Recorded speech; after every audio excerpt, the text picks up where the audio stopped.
Fascist হাসিনার সময়ে আন্তর্জাতিক অপরাধ ট্রাইব্যুনালে বিচারের নামে চলা সাজানো নাটক আর ষড়যন্ত্রের অন্যতম দৃষ্টান্ত সুখরঞ্জন বালি। এক যুগ আগে মাওলানা দেলোয়ার হোসেন সাঈদীর পক্ষে আন্তর্জাতিক অপরাধ ট্রাইব্যুনালে সাক্ষ্য দিতে গিয়ে নিখোঁজ হয়ে যাওয়া সেই সুখরঞ্জন বালি ক্ষমতাচ্যুত প্রধানমন্ত্রী শেখ হাসিনা সহ ৩২ জনের বিরুদ্ধে আন্তর্জাতিক অপরাধ ট্রাইব্যুনালের প্রসিকিউশন বরাবর অভিযোগ দাখিল করেছেন। অনেকটা নাটকীয়ভাবেই ২১ আগস্ট সকালে আন্তর্জাতিক অপরাধ ট্রাইব্যুনালের চিফ প্রসিকিউটর বরাবর অভিযোগ দাখিল করেন। সুখরঞ্জন বালির অভিযোগে প্রকাশিত হয়েছে বিচারের নামে প্রহসনের অজানা তথ্য। সংশ্লিষ্টরা বলছেন এই সুখরঞ্জন বালির এই ফিরে আসা এবং অভিযোগ অনেক গুরুত্বপূর্ণ ঘটনা। উমেদপুর পিরোজপুরের ইন্দুরকানী উপজেলার ছোট্ট একটি গ্রাম। এই গ্রামেই বসবাস প্রায় ৭৩ বছর বয়সী সুখরঞ্জন বালির। সুখরঞ্জন দেখেছেন মুক্তিযুদ্ধের দিনগুলো, নিজ চোখে দেখেছেন পাকিস্তানি বাহিনীর হাতে নিজের ভাইয়ের নির্মম হত্যার ঘটনা। পশ্চিম পাকিস্তানিরা ২ কান পাশে মার দিয়েছে, আমরা ওই বাথরুমে বসে দেখছি। ২০১২ সালে দেশে শুরু হয় ৭১-এর মানবতা বিরোধী অপরাধের বিচার, যেখানে একজন অভিযুক্ত ছিলেন বাংলাদেশে জামায়াতে ইসলামীর নেতা মাওলানা দেলোয়ার হোসেন সাঈদী। সুখরঞ্জন জানান, নিজ ভাইয়ের হত্যায় মাওলানা দেলোয়ার হোসেন সাঈদীর বিরুদ্ধে সাক্ষ্য দিতে তাকে চাপ দেয় স্থানীয় আওয়ামী লীগের প্রভাবশালী কয়েকজন নেতা। আমার ভাই মারণে সে কোথাও জড়িত নেই, এই আমি বলা শুরু করছি। টার্মিনালের অফিসার সে বলতে গেলে, মাহবুব আলম আপনি যে রাজসাক্ষী আনছেন সে যা বলে তাতে জিরো কথার বলার সাথে সাথে আমাকে মাইরও চাই দিয়েছে। এর পরের ঘটনা সবারই জানা। ২০১২ সালের ৫ নভেম্বর তৎকালীন আন্তর্জাতিক অপরাধ ট্রাইব্যুনালের গেট থেকে সুখরঞ্জন বালিকে তুলে নিয়ে যায় সাদা পোশাকধারী কয়েকজন। টানতে টানতে ধরে প্রায় ২০-২৫ হাত দূরে নিয়ে পিছনে ট্রাক গাড়ি ফাঁকা, তাতে টানিয়ে উড়াইয়া মানে মাথা মুখ আটকাই ফেলাইছে। নিয়ে গেছে আপনার ডিবি পুলিশ আর ওই সাদা পোশাকধারী ছিল। সেসব দিনের কথা মনে করে এখনও আঁতকে ওঠেন সুখরঞ্জন বালি। তার কথায় উঠে আসে দরজা জানালাবিহীন অন্ধকার ঘরে সেই দুঃসময়ের স্মৃতি। দিন হয়েছে না রাত্রে হয়েছে আমি বলতে পারি নাই। ওই চতুর্দিকে ক্যামেরা মাঠ ফিট করা ছিল, আর সামনে আমার টাকা দিয়েছে, বলে টাকাগুলো নে, শুধু হুজুরের কথা বললেন না, যারে আমি দেখি নাই শুনি নাই, আমার পক্ষে বলা সম্ভব না। এইভাবে দীর্ঘ ২৫ দিন আমাকে কারণ সদস্য ওইভাবে সামনে টাকা দেখাইয়া।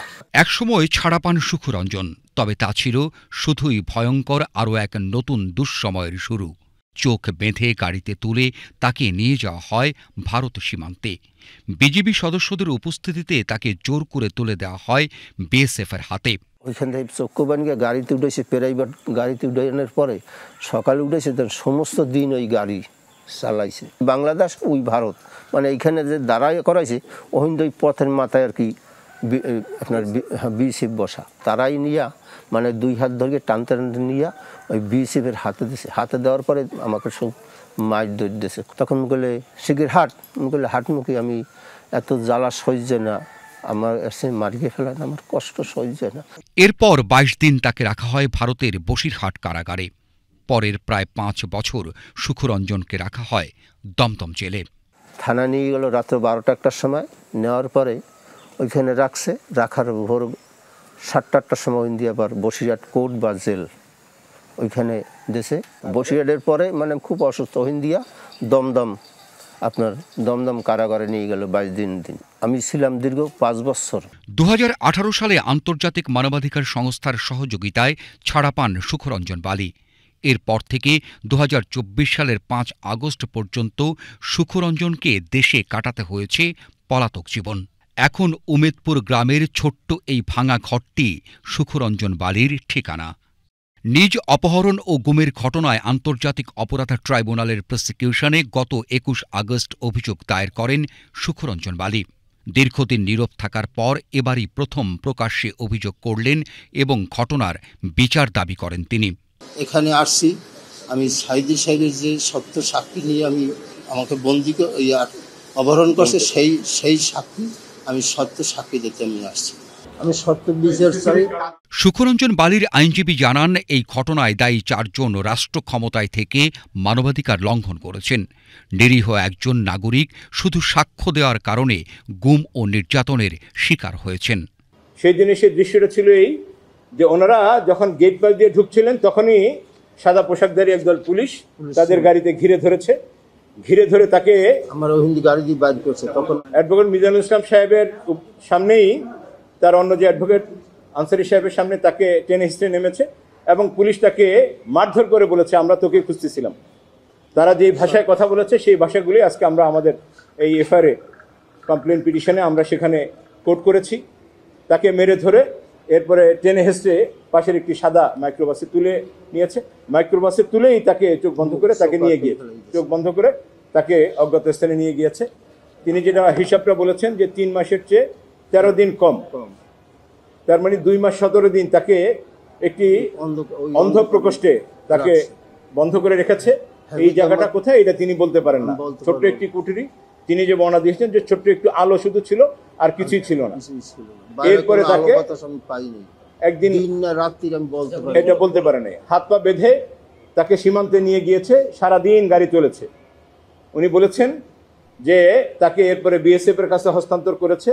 বিএসএফ জওয়ানরা তাকে 2 হাতে পিঠে, কানের নিচে পিঠে মেরেছে, মেরে তাকে ভারতীয় জওয়ানদের কাছে হস্তান্তর করে দিয়েছে।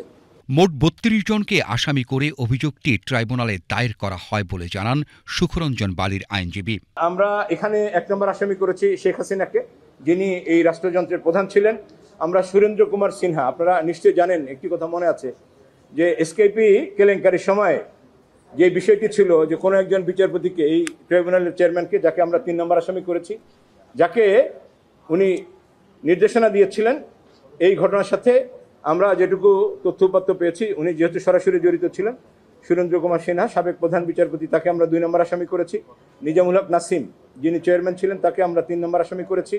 4 নম্বর আসামি করেছি শফিক আহমেদ সাহেবকে, যিনি এই টোটাল এই মিথ্যা সাক্ষ্য এবং মিথ্যা মামলার মাস্টার মাইন্ড ছিলেন, তাকে করেছি। আমরা কামরুল ইসলাম সাহেবকে করেছি, যিনি ওই সময় আইন প্রতিমন্ত্রী ছিলেন। বিচারপতি এটিএম ফজলে কবির সাহেবকে আমরা আসামি করেছি। আমরা হেলাল উদ্দিন সাহেবকে আসামি করেছি, যিনি এই ঘটনার অন্যতম কুশীলক। আমরা একে মাওয়াল সাহেব সহ সৈয়দ হায়দার আলী, যারা রানা দাশগুপ্ত, সৈয়দ সানাহুল, যারা এখানে প্রসিকিউটর ছিলেন। এখানে মোট 32 জনকে আমরা স্পেসিফিক নাম উল্লেখ করেছি। এছাড়াও আসামি যারা আছেন তদন্তে নিশ্চয়ই তাদের নামটি বের হয়ে আসবে। বিশেষজ্ঞরা বলছেন, সত্যকে আড়াল করতে তৎকালীন আওয়ামী লীগ সরকার মাওলানা দেলোয়ার হোসেন সাঈদীর সাক্ষী সুখরঞ্জন বালিকে গুম করেছিল।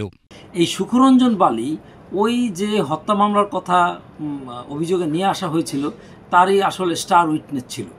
এখন সরকার যেহেতু সুখরঞ্জন বালি হয়তো আদালতে সত্য কথা বলবে, এই ধারণাই তাকেই অপহরণ করেছে সরকার এবং গুম করেছে। এবং সুখরঞ্জন বালি বর্তমানে যে ইন্টারন্যাশনাল ক্রাইমস ট্রাইব্যুনালসে যে অভিযোগ দাখিল করেছেন, সেই অভিযোগটি যথার্থই অভিযোগ এবং এই অভিযোগের তদন্তে যদি প্রমাণিত হয় যে কারা কারা জড়িত ছিল, এবং আমি মনে করি তাদেরকে সাজার আওতায় আনা উচিত। আন্তর্জাতিক অপরাধ ট্রাইব্যুনালের চিফ প্রসিকিউটর মোহাম্মদ তাজুল ইসলাম বললেন, সুখরঞ্জন বালির অপহরণে জড়িতরা যত বড় পদের হোক না কেন, তাদের বিচার হবে। তিনি তার এই অপহরণের সাথে যারা জড়িত, যারা এই ঘটনার সাথে সম্পৃক্ত ছিলেন, তাদেরকে দায়ী করে অভিযোগ দায়ের করেছেন আমাদের কাছে। আমরা আইন অনুযায়ী এটা আমাদের তদন্ত সংস্থার কাছে প্রেরণ করব।